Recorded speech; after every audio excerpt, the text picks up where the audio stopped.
Bienvenidos una semana más a nuestro noticiero semanal de Radio Internacional de Noticias. La policía egipcia interviene para impedir que una argumentaran en Nueva York ante la comisión. Como noticias nacionales presentamos Medio centenar de asociaciones Provida han convocado a facilitar datos precisos al respecto a la... Terminaremos con noticias de la Santa Sede.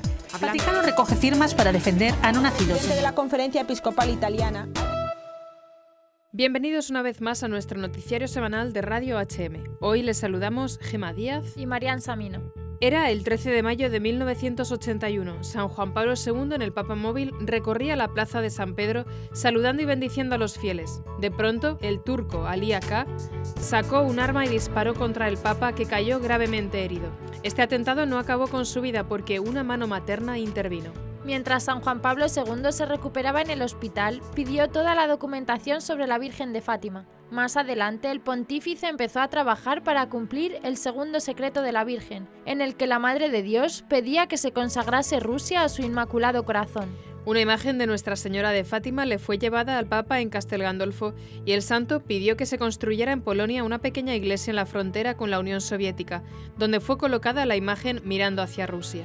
Un año después del atentado, el 13 de mayo de 1982, Juan Pablo II viajó por primera vez a Fátima para agradecer a la Virgen su intervención para la salvación de mi vida y el restablecimiento de mi salud. Días después, el Papa visitó en la cárcel a Ali Aka, quien le habló de Fátima. ¿Por qué no murió? Yo sé que apunté el arma como debía y sé que la bala era devastadora y mortal. ¿Por qué entonces no murió? ¿Por qué todos hablan de Fátima? El 25 de marzo de 1984, fiesta de la Anunciación, el pontífice consagró todos los hombres y pueblos, incluida Rusia, a María Santísima y en unión espiritual con los obispos del mundo. Luego, Sor Lucía, la tercera vidente, confirmó que esta consagración ha sido hecha tal como Nuestra Señora había pedido. En el 2000, San Juan Pablo II viajó a Fátima y el 13 de mayo beatificó a los otros dos videntes, Francisco y Jacinta Marto. Luego se anunció la publicación de la tercera parte del secreto de Fátima, que se efectuó el 26 de junio de ese año. El entonces prefecto de la Congregación para la Doctrina de la Fe, cardenal Joseph Ratzinger, hizo un comentario teológico a este secreto revelado en el que se veía a un obispo vestido de blanco y muerto ante una cruz. ¿No podía el Santo Padre, cuando después del atentado del 13 de mayo de 1981 se hizo llevar el texto de la tercera parte del secreto, reconocer en él su propio destino? Había estado muy cerca de las puertas de la muerte y él mismo explicó el haberse salvado con las siguientes palabras.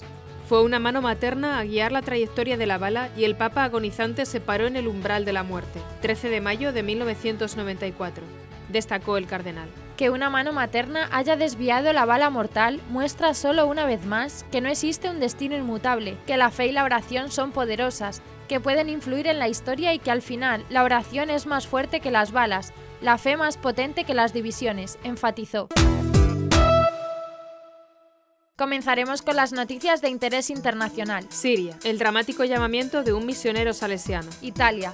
Miles de personas se manifiestan en Roma en defensa de la vida. Pakistán. Los mártires son semillas de nuevos cristianos, afirma sacerdote. Perú. La maternidad es la vocación sublime de la mujer, afirma arzobispo. Pasaremos después a las noticias nacionales. ISIS gana terreno en una Europa espiritualmente débil. El cardenal Cañizares implora a la Virgen como auxilio de los cristianos. La persecución es una bendición. Significa que estamos viviendo bien nuestra fe. Sevilla acogerá durante un mes una exposición provida. Y por último comentaremos algunas de las noticias más destacadas de la Santa Sede. La salud es un derecho de todos y no un privilegio, recuerda el Papa a los médicos. Papa Francisco. Para llevar a Cristo a los que sufren, primero cultivemos la fe. ¿Quién es el Espíritu Santo y cómo actúa en mi vida?, pregunta el Papa. Y terminaremos con la audiencia general. Cuando en los últimos días los bombardeos y los enfrentamientos se han incrementado en Siria, un sacerdote salesiano hace una dramática llamada desde Alepo. Por favor, recen más por nosotros, especialmente en este mes mariano. En un vídeo grabado difundido por los salesianos, el padre Pierre Jabloyan, de 31 años de edad y natural de Siria, dice del lugar que es la ciudad mártir de Medio Oriente y Siria. El presbítero hace estas afirmaciones desde el patio del oratorio salesiano de Alepo, que se ha quedado vacío tras el último bombardeo que los llevó a cerrar sus puertas para evitar cualquier daño a los niños y adolescentes que asistían allí. El sacerdote, uno de los 3 salesianos que aún está en Alepo, relata que en las ciudades la situación es muy dramática y difícil, La población no sabe qué hacer porque hay muchos muertos, muchos bombardeos. Ya no hay lugar seguro en la ciudad, lamenta. En el vídeo se logra percibir el sonido de las explosiones alrededor, por lo que el padre Yabloyan pide más oraciones para que por la intercesión maternal de María Auxiliadora el Señor cuide la tierra herida y regale a esta población un poco de la paz. De otro lado, en un post de Facebook, el sacerdote escribe que Alepo sangra a causa del odio generado por la falta de amor y piedad. Les escribo mientras las bombas y proyectiles de todo tipo llueven desde el cielo contra los habitantes de la ciudad. No hay palabras que puedan describir lo que estamos viviendo, prosigue. La muerte afecta a los niños y los jóvenes, los ancianos y las personas de edad, los hombres y las mujeres. Parece que la lucha no quiere salvar a nadie. El único discurso entre la gente es la muerte. Alepo, concluye, está viviendo una injusticia, un escándalo que quedará grabada en la frente de toda la humanidad. Estamos en las manos del Señor. Recen por nosotros, concluye el sacerdote. El último bombardeo del que se tiene noticia ocurrió el 4 de mayo en un campo de refugiados en la provincia de Idlib, cerca de la frontera con Turquía. En el ataque efectuado por aviones, aunque aún no se conoce la autoría de los mismos, murieron al menos 30 personas. Aún no hay datos oficiales de la cantidad total de fallecidos. Roma acogió la 6ª edición de la Marcha por la Vida, en la que participaron miles de personas que quisieron mostrar su sí rotundo a la vida y su condena al aborto. Los manifestantes partieron a las 9 de la mañana hora local desde la Plaza Boca de la Verdad para llegar poco antes del mediodía a la Plaza de San Pedro, donde al final el Papa Francisco les dirigió un breve saludo. La portavoz de la marcha, Virginia Coda Anunciante, ha comentado que estamos por la vida desde el inicio al fin de la misma. Buscamos solucionar el problema en Italia sobre el drama del aborto y de la aprobación de la Ley 194, que ha asesinado en Italia a 5.700.000 niños desde su aprobación hasta el día de hoy, y claramente también sobre el problema del fin de la vida. Estamos contra una ley de eutanasia que está ya en discusión en el Parlamento, añadió. La portavoz explicó además que para nosotros es muy importante crear una verdadera cultura de la vida, también porque no existe relevo generacional. A este respecto, indicó que en Italia tenemos 1,3 hijos por mujer y nos preparamos de aquí al año 2020 para tener 0,8. Por eso nuestro país no tiene relevo, y esto por desgracia sucede también en otros países de Europa.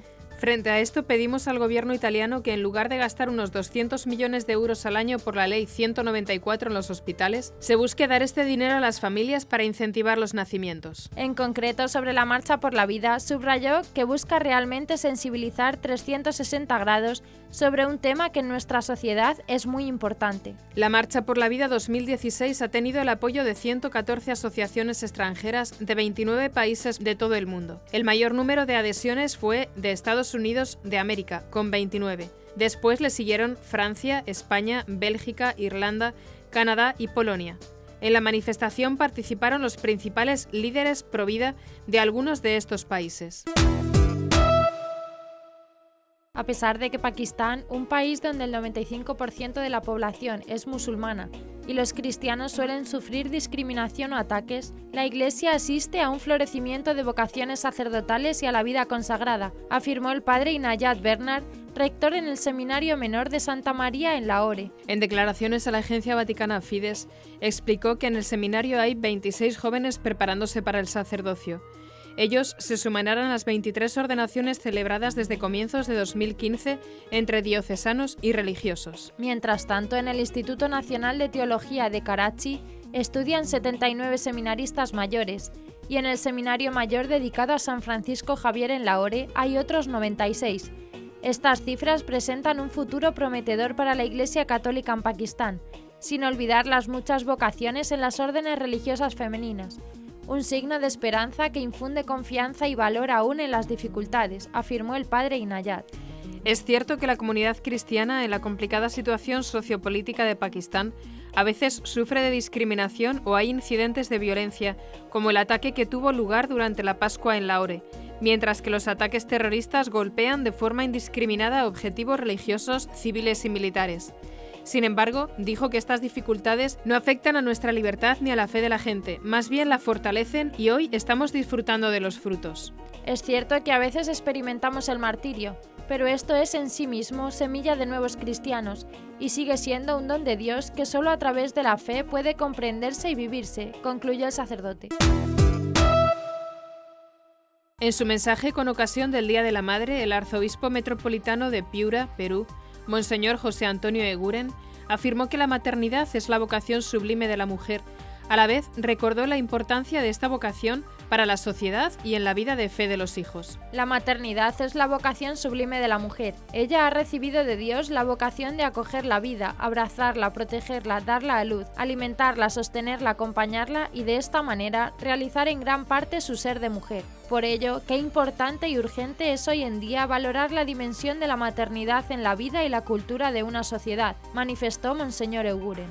En este sentido, el arzobispo metropolitano de Piura manifestó que hay algunas personas que bajo una pretendida modernidad cuestionan la maternidad en su verdad humana y divina, y pretenden que las mujeres renuncien a ella en aras de una falsa libertad y promoción. Asimismo, señaló que la madre es insustituible en la transmisión de la fe, porque ella es la que enseña a los hijos a rezar, a persignarse, la que imparte las primeras nociones de la fe, a tener los primeros gestos de amor por Cristo, entre otros. Sin la madre cristiana no solo no habría nuevos cristianos, sino que la fe perdería su calor, su ternura, su misericordia, expresó Monseñor Eguren. El arzobispo metropolitano de Piura indicó que la misión de la madre en la familia se complementa con la presencia activa y la responsabilidad del padre, ya que el hijo necesita de ambos en el hogar para su crecimiento integral.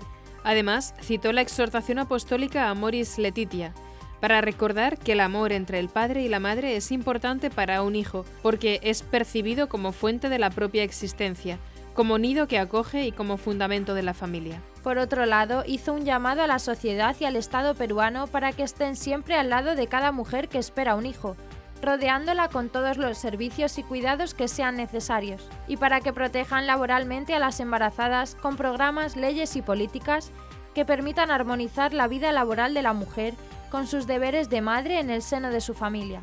También advirtió sobre un mentiroso feminismo que reivindica de manera inhumana un supuesto derecho a asesinar la vida de un hijo mediante el crimen abominable del aborto.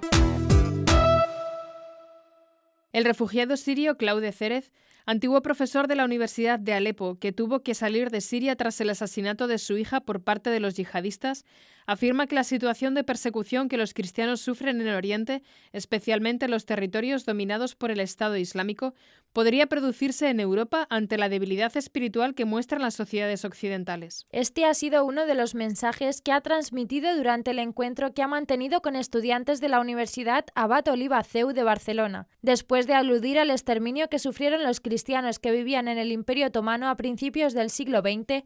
El ponente ha señalado que esto podría reproducirse en un futuro en Europa. Espero equivocarme, pero hay riesgo de que pueda suceder lo mismo en Europa con la llegada del islamismo radical y el debilitamiento del cristianismo.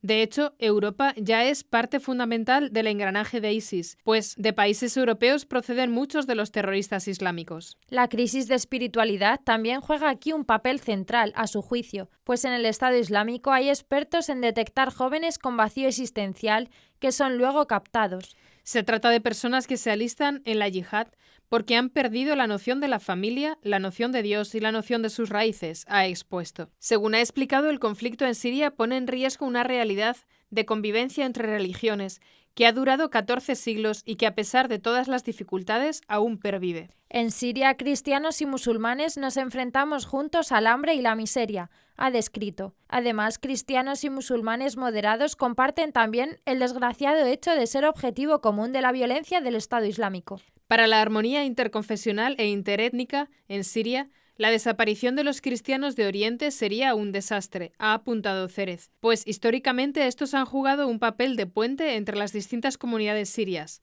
kurdos, drusos, suníes y alauitas. El ponente, que actualmente vive en Francia, no vislumbra soluciones al conflicto que sufre su país. Hace falta un milagro para que Siria no desencadene una tercera guerra mundial, porque cada país implicado tiene un interés diferente, ha lamentado. En este sentido, también ha denunciado la hipocresía de las grandes potencias que priorizan sus intereses políticos y económicos a la solución de la crisis humanitaria. El cardenal Antonio Cañizares, arzobispo de Valencia, presidió la vigilia mensual con los jóvenes de la diócesis en la Basílica de la Virgen de los Desamparados, a quien pidió especialmente por ellos, por tantos jóvenes con nombres propios tirados en la orilla del camino y ante los que la gente pasa de largo sin ayudarles, Son los jóvenes sujetos a diversas adicciones como el alcohol, la droga o el sexo, que son instrumentalizados por intereses a veces inconfesables, rebajándoles a objetos e instrumentos. Reiteró esa petición durante la solemne misa Defans, que presidió bajo la lluvia ante miles de personas que, pese a las condiciones meteorológicas, llenaban la Plaza de la Virgen en la fiesta de la Virgen de los Desamparados. A ella, según informa Van, solicitó ayuda en esta hora difícil para Valencia y España, para alcanzar una verdadera libertad sin imposiciones ni sectarismos. En su homilía, el cardenal Antonio Cañizares ha llamado a los fieles a afianzarnos en la fe recibida como la mejor herencia de nuestra historia valenciana, permanecer firmes en la fe para vivir en esta esperanza sin la que la vida carece de sentido último, en todas las consecuencias morales, vitales y sociales. Después de referirse a la Virgen María como la primera y singular evangelizadora que proclama a los pobres, los desamparados, los excluidos, los enfermos, la buena noticia de que son amados por Dios en el Hijo de sus entrañas virginales, sea quien sea, ha subrayado que esta vocación y llamada es siempre actual, y quizá más actual aún en los tiempos que vivimos tan necesitados de Cristo. El padre Rodrigo Miranda dice que es un privilegio el haber trabajado los últimos 10 años en Medio Oriente, donde nació la Iglesia. Un mes después de su ordenación, este misionero del Instituto del Verbo Encarnado fue destinado a una parroquia en la Franja de Gaza. Después vivió en Alejandría, en un barrio controlado por Al-Qaeda, en el que la fe se vive en voz baja. Más tarde sirvió en la frontera de Jordania con Irak y por último fue destinado a Alepo, Siria, en 2011. Después de ofrecer su testimonio en el Congreso Internacional sobre Libertad Religiosa We Are en 2016, organizado por Citizen Go y máslibres.org en Nueva York, llegó a España el 1 de mayo de la mano de ayuda a la Iglesia necesitada, donde ha participado en varias Noches de los Testigos, un formato que une oración, testimonio y música. Uno podría preguntarse qué hace un misionero a miles de kilómetros de su misión, contando durante meses en otros continentes lo que allí sucede. La respuesta es evidente. Vienen al occidente descristianizado a pedir ayuda, sí, pero también y principalmente a hacer misión, porque saben que a nuestra tibieza le hace falta saber de la sangre que están derramando nuestros hermanos en la fe.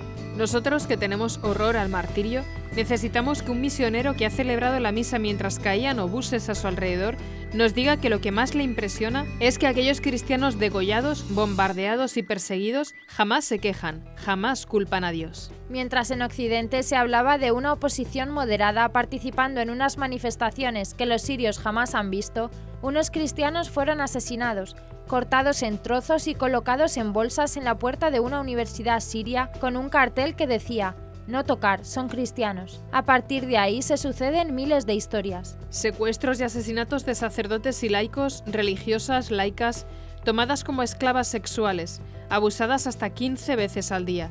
Pero ninguno ha renegado de su fe. En sus 10 años de ministerio en Medio de Oriente no ha conocido ni una apostasía. Atraparon a unos jóvenes cristianos de la parroquia y les prepararon para la ejecución. ¿Queréis morir como vuestro maestro? Sí, contestaron los jóvenes, y los crucificaron a los 3. El padre de uno de ellos lo veía todo, lo descubrieron, lo asesinaron también a él, cuenta el padre Rodrigo. El padre Rodrigo Miranda nos decía que hablar de los perseguidos y mártires es dar a conocer la riqueza de la vida cristiana, y nos recordaba que en tanto que miembros del cuerpo místico de Cristo, lo que les sucede a nuestros hermanos nos sucede también a nosotros. Ellos lo están dando todo por su fe y dan gracias a Dios porque la persecución ha aumentado su fe. Expovida presenta en la Fundación Valentín de Madariaga, Sevilla, su exposición sobre el desarrollo de la vida humana intrauterina, en la que el visitante podrá ver la realidad del aborto, sus técnicas y sus consecuencias. La portavoz de Derecho a Vivir, Gador Joya, será la encargada de inaugurar el evento en el que hablará sobre la situación actual del derecho a la vida en España y aprovechará la ocasión para reflexionar sobre los avances en materia provida. La selección, organización y enfoque de los materiales de la exposición cuentan con el respaldo de un comité científico formado por prestigiosos expertos en bioética, medicina, embriología, genética, microbiología, antropología y ciencias jurídicas. La exposición, que es gratuita, estará abierta hasta el próximo 13 de junio en horarios de martes a viernes de 9 a 2 de la tarde y de 5 a 8 de la tarde. Los lunes únicamente abre por la mañana y sábados y domingos el horario será de 10 a 2. Expovida es una exposición cuyo objetivo es mostrar el desarrollo de la vida humana desde el comienzo y la verdad acerca de lo que ocurre dentro del seno materno. En una audiencia a la organización italiana Médicos con África, el Papa Francisco recordó que la salud es un derecho humano fundamental para todos y advirtió que no es un bien de consumo, sino un derecho universal, por lo que el acceso a los servicios sanitarios no puede ser un privilegio. El pontífice comenzó su discurso en el aula Pablo VI del Vaticano, agradeciendo su labor y escuchando algunos testimonios. En total participaron unas 9.000 personas entre médicos, personal sanitario y voluntarios. Francisco lamentó que la salud, sobre todo la de base, se niega de hecho en diversas partes del mundo y en muchas regiones africanas, y recordó que la Iglesia es una madre, un hospital de campaña que va a las periferias geográficas en las que el Señor los manda a ser buenos samaritanos, dijo el Papa. Esta es su puerta santa. Ustedes trabajan entre los más vulnerables de la población, las mamás para asegurarles un parto seguro y digno, y los niños, en especial los recién nacidos, dijo a los presentes. Los aliento a permanecer en medio de esta humanidad herida y que sufre. Es Jesús. Su obra de misericordia es el cuidado del enfermo. Según la invitación evangélica, curen a los enfermos. Que ustedes puedan ser expresión de la Iglesia Madre, que se inclina ante los más débiles y los cuida, pidió. Durante la audiencia con los miembros del Círculo de San Pedro, el Papa Francisco reiteró su llamada a llevar el mensaje de Cristo a las personas que más sufren, sea material o espiritualmente, pero recordó que para poder realizar esta misión es necesario primero renovar y cultivar la fe. El Círculo de San Pedro fue fundado en Roma en 1869 por Pío IX, que confió a esta asociación formada por antiguas familias romanas la tarea de ayudar y prestar asistencia a las franjas más vulnerables de la capital italiana. Actualmente es la encargada de recoger el óbolo de San Pedro. En su discurso, el Santo Padre dijo que esta asociación es expresión de una iglesia en salida. Una iglesia que camina para buscar, visitar, encontrar, escuchar, compartir y permanecer al lado de las personas más pobres. Francisco explicó que la labor evangélica no es simplemente salir al encuentro de los más necesitados, sino que salgan llevando a Jesús. Es el salir de los discípulos, de los amigos del Señor, afirmó. Se trata de compartir su palabra, la del Evangelio, de repetir sus gestos de perdón, de amor, de don, de no buscar el prestigio propio, sino el bien de los demás. Indicó que el ejemplo de esta actitud es María.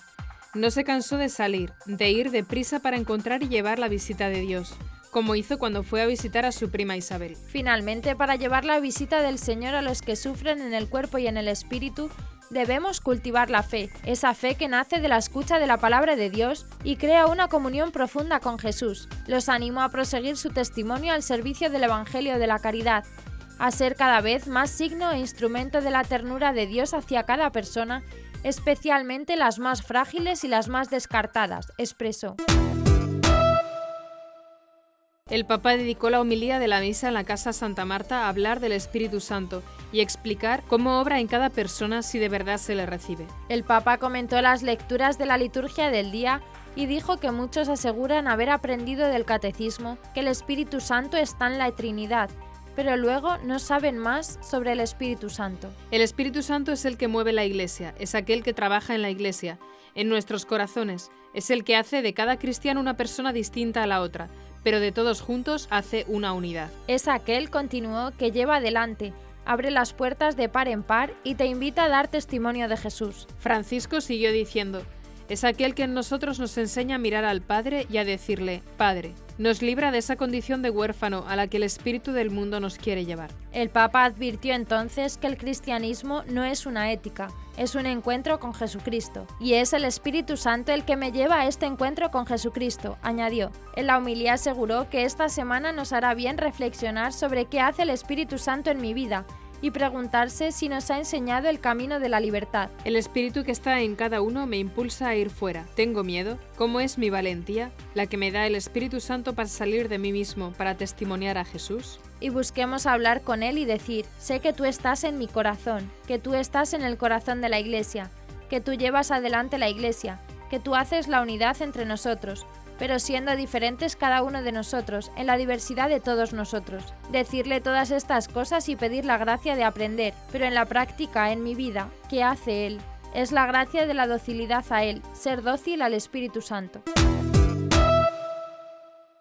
El Papa Francisco dedicó la catequesis de la audiencia general de esta semana a la parábola del Padre Misericordioso, que se enmarca en la del Hijo Pródigo, y explicó cómo Dios espera con los brazos abiertos a cada persona y le perdona todo el mal que haya podido realizar. En el Evangelio que comentó Francisco, el Hijo Pródigo vuelve a casa de su padre, el cual, dada su alegría, festeja su regreso. Sin embargo, su hijo mayor no entiende la actitud de su padre y lo increpa. El abrazo y el beso de su papá le hacen entender que ha sido siempre considerado hijo, no obstante todo. Pero es hijo. Es importante esta enseñanza de Jesús. Nuestra condición de hijos de Dios es fruto del amor del corazón del Padre. No depende de nuestros méritos o de nuestras acciones, y por ello nadie puede quitárnosla.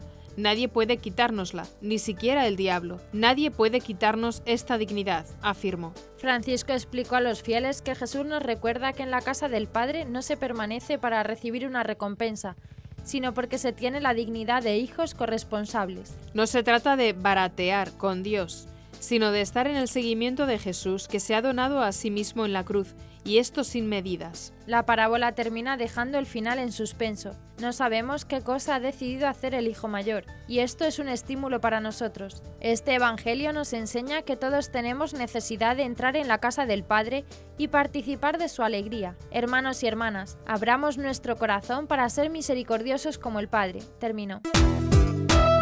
Escuchamos al Papa. Queridos hermanos y hermanas, la parábola del Padre Misericordioso nos muestra la lógica de la misericordia de Dios. Esta marca su modo de actuar con los hombres, abre nuestros corazones a la esperanza y nos devuelve la dignidad de hijos de Dios. La lógica de la misericordia usada por el Padre es muy distinta a la lógica usada por los dos hijos de la parábola, pues el hijo menor, sumido en la tristeza, pensaba merecer un castigo por los pecados cometidos, mientras que el hijo mayor, presumiendo de estar siempre con el Padre, esperaba una recompensa por los servicios prestados. Tanto el uno como el otro necesitaban experimentar la misericordia. Por eso el Padre invita a ambos a hacer fiesta, pues la lógica de la misericordia no entiende de premios o castigos, sino de acoger a todo el que necesita misericordia y perdón, y de que todos vuelvan a ser hermanos. Precisamente en ver a los hijos juntos y reconociéndose como hermanos consiste la alegría del Padre.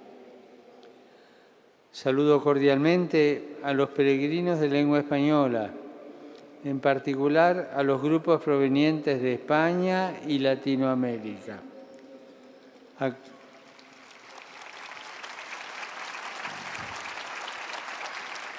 Acojamos con gozo la invitación de Jesús a participar en la fiesta de la misericordia y de la fraternidad, y abramos nuestro corazón para ser misericordiosos como el Padre. Que Dios los bendiga. Y hasta aquí nuestro informativo semanal. Esperamos que haya sido de su agrado. Recuerden que pueden seguir escuchándonos siguiendo el resto de nuestra programación en directo a través de la web www.radiohm.net. En ella podrán encontrar también distintos podcasts con los informativos anteriores y otros audios que también pueden ser de su interés. Seguiremos estos días informando de las noticias de la Iglesia y del mundo a través de nuestros breves espacios informativos que les ofrecemos todos los días, cada media hora aquí en Radio HM 88.9 FM. Y HM Televisión. Ayer, hoy y siempre, la verdad. Gracias por habernos acompañado. Les han informado Marian Samino y Gema Díaz. Hasta la próxima semana.